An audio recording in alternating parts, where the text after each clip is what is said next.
და კრებითში იაგო ხვიჩიებს, რომლებიც ატარებენ მერკანტილურ აზრებს, არიან ისეთი პოლიტიკოსები, რომლებიც არიან მართული აზრის გამტარებლები და ავანტიურისტები.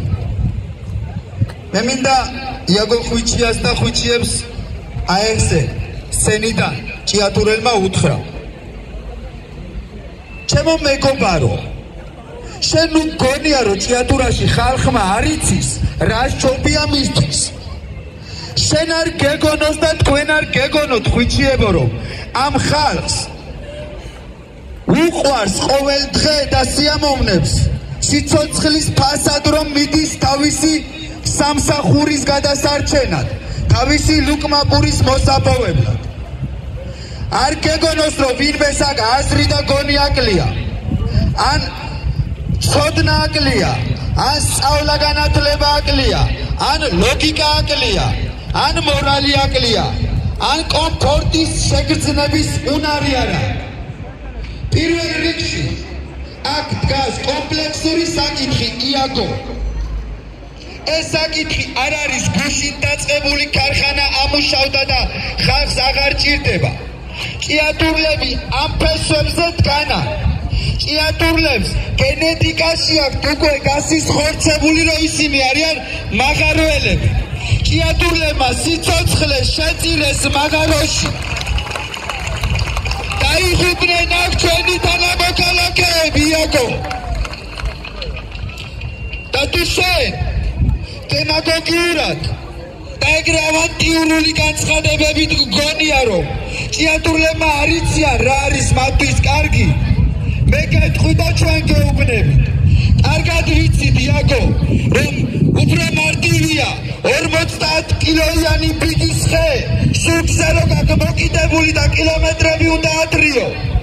ნესტში რომ დგახარ, ფილტვებს რომ არ განეცით ისვრი, ამას რომ ჯობია ჩამოხვიდა თბილისში, დაჯდა შუშებიან შენობაში, გადაიდო ფეხი ფეხზე და უწყაბუნო კლავიატურას. თბილისში ჯობია 1500 ლარიანი სამსახური. მაგრამ იაგო, ჩემ სოფელში, საკურწეში, 45 ოჯახიან უბანში, მხოლოდ ერთი ოჯახია დარჩენილი, სადაც ორი პატარა ბავშვი ცხოვრობს. გიორგი მოდებაძე და საბა მოდებაძე. გიორგი სადახარ? აქ იყავით ეხლა. მის დედმამას ამ ქალაქში ბინა გაგერ საგუბართან. 11 წელი, 10 წელია ეს ბინა აქვს. მაგრამ პრინციპულად, მორალის პრინციპის გამო ის ბავშვები სკოლას სოფელში სწავლობენ იაგო.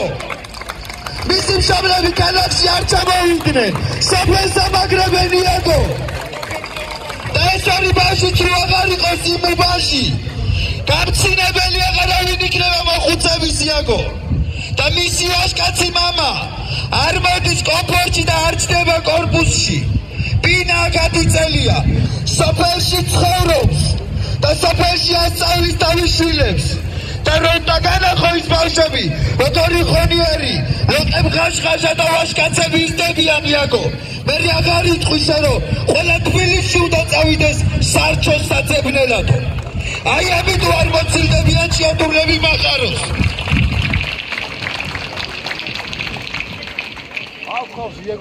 იაგოებო, თქვენ თუ გონიათ რომ ამ ქალაქში უცებ გაჩნდება პერსპექტივები და შეკვეთილ რუტორებს აწარმოებთ და თქვენი პირით თქვით რომ კომპანიის ერთ-ერთი წარმომადგენელი ვითომ შემთხვევით შეხვდა იაგო. სულ შემთხვევით ესე გზაზე გადაეკვეთეთ და შენთან შემეფშილა, რადგანაც წამგებიანიო, მოპოვებაო და აღარ ღირსო ჭიათურის მადანი მაგხელა ფასიო. სულ შემთხვევით გითხრა და შენც ესე მისი დამცველი გამოდიხარ გულაჩუყებულო, ჭიათურლებისთვის უკეთესი იქნებაო. მე გეტყვი მაშინ რომ ვერ იქნება იაგო.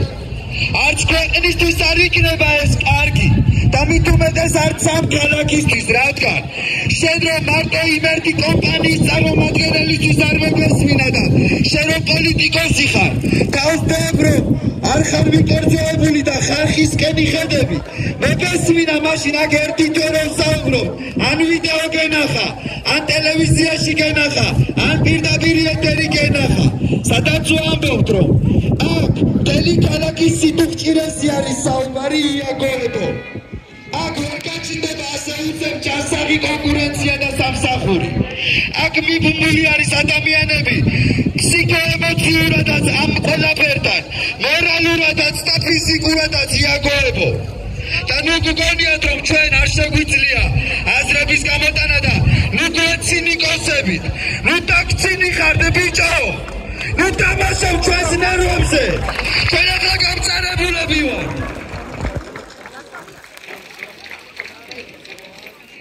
ეხლა დავემაგეთ ჩვენ პარტ აქტივს. მაგ დემაგოგიებით და მაგ ცინიზმით მათ ესაუბრეთ. რაც შეეხება პერსპექტივებს, რომ რაჯობია თურმე სინათლეზე ამოსვლას და უკეთეს სამსახურებს და იმ 90-იან წლებს რო იხსენებთ, ზუსტად ეგ არ გვინდა. ჯერ ისედაც დაცლილი ყველა კუთხე-კუჭული საქართველოში და ნახევარზე მეტი მარტო ფეისბუქი კმარა, თუ კი ვინმე გარკვეული ხართ. 70% უკვე თბილისში ცხოვრობს მოსახლეობის. ერთადერთი ქალაქი მეგონება მთელ საქართველოში, სადაც კიდევ მომაგრებულია ხალხი თავის მიწა-წყალზე, იმიტომ რომ 3600 სამსახურ დასაქმებულ ადამიანთან ერთად მათ უკან ოჯახებია და ამ დასაქმებულებით კიდევ რამოდენიმე ოჯახი აქ სარჩოს აბადებელს პაულობს, ტაქსაობენ, შრომობენ, ვაჭრობენ, რაღაცა ელემენტარულს აკეთებენ იაგო და მაგნო არ არის ეს 3600 ოჯახი. კიდევ მეტია ერთმანეთზე გადაბმული და ამ ჭიათურაში ჯერ არ დაცლილა კიდევ ხალხი. ქალაქში ჯერ კიდევ არის სიმრავლე და ზუსტად ეგ არის თქვენი ინტერესი იაგო რომ დაიცალოს აქ ყველა. აღარ იყოს აქ 10 წელიწადში ხალხი და მერე მუქდად ჩაიგდოთ კორპუსები, ეს სახლები, შეძლეთ და იაფად გამოიტანოთ მადანი იაგო. აი ესეთი გამჭრია ხობა შეგვიძლია და გავხვედროთ.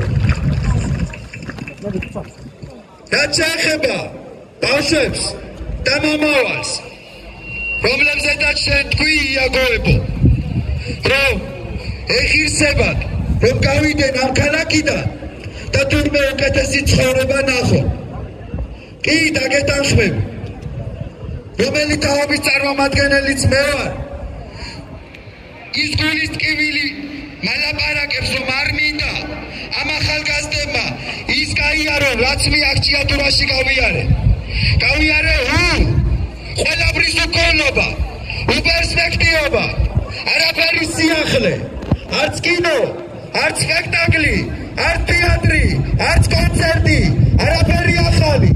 ხოლო თუ და გამოსულიყავი ბირჩაზე, გემურთხებინა სემიჩკა და გეწრუბა ლუდი. ეს რომ არ გვინდა იაგო ამისთვის ჭიათურლებმა გამოვიღვიძეთ და ვითხოვთ ქალაქის განვითარების ფონდს.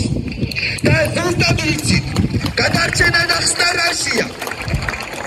იმ მომავლის, უკეთესი მომავლის, იმ ბავშვების, იმ თაობის პერსპექტივა და ნათელი, ლამაზი, პერსპექტიული და სიცოცხლით მჩქეფარე ჭიათურა რამ შეიძლება მოიტანოს. უკვე ვიპოვეთ ეს გამოსავალი და მიგობრები რომ თბილისში და საზღვარგარეთ გავიქცეთ.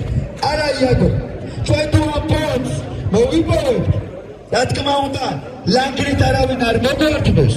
ზუსტად ეგ იქნება შენ რაზეც ოცნებობ რომ ჭიათურაში პერსპექტივა გქონდეთ ახალგაზრდებს.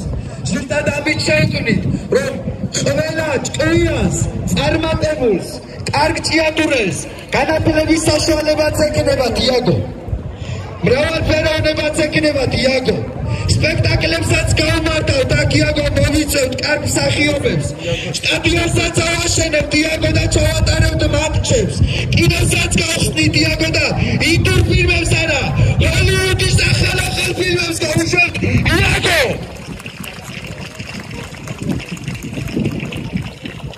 ასე რომ სხვა იდეები მოგვაწოდე, რასაც ჩვენ ვერ გავწუდებით. ცოტა უფრო ღრმა, ჩვენზე მეტი იცი და უფრო გამჭრია ხიდონება გაქვს და მაღალ იმაში იხედე. ასე რომ, იაგოებო, ჩვენ კონკრეტული ის დაჭირება გვაქვს, რას დღეს გვალაპარაკებს, მაგრამ კიდევ ერთხელ ვიტყვი, ჩვენ არაფერი არ გჭირს სამათხოვრო და სახვერწალო. ამ ქალაქს უბრალოდ მორალურად უსამართლობა და სირცხვილია, როცა გაჭირობაზე საუბრობს. ქალაქი სადაც ეს ერთი ციცკნა, ერთი მუჭა ქალაქი, რითი ვერ შეიძლება რომ აქ ყველაფერი იყოს დალაგებული, კმაყოფილება როცა ამ ხელას სიმდიდრე გადის. უბრალოდ ეს ლოგიკაში არ ჯდება სამართალს რომ დავიდოვანებოთ და სიმართლეს. ალოგიკურია რომ ესეთი პატარა ქალაქი როგორ შეიძლება მოაყოფტაო ისე რომ ხალხმა ხმა არ აიმაღლოს, ხალხი არ შეწუხდეს ამაზე.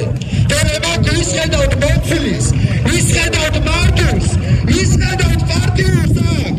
თქვენ განაწერებოთ თქვენ, თქვენ მარტვილებოთ თქვენ, თქვენ ავატიურისტებოთ თქვენ. ახო სუფთა ხალხს ხედავთ და თუ იმას ეროვნული ინტერესი გაქვს, თუ რამე ადამიანური გული გაქვს, რაიმე შეგნება გაქვს პატრიოტული, რატომ არ ხარ შენი პარტაქტივიდან ჩამოსული და რატო არ გახარ უბრალოდ შეატურლების გვერდით? მიკროფონთან ვერ მოგართვით, ვერ ჩაგაწერილებთ გულებს, მაგრამ ადამიანურად ხო დაიწერდით გულებს.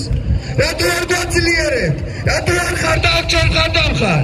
ჩვენ ხო ქართველები ვართ, ჩვენ ხო ქვეყნის ღირსეული შვილები ვართ. რატო? იმიტომ რომ კიდევ დავიცალოთ? არა, ჩვენ სხვა გზა გვაქვს მოსაძებნი და ამ გზისთვის ვბრძოლობთ და ესე ვიბრძოლებთ.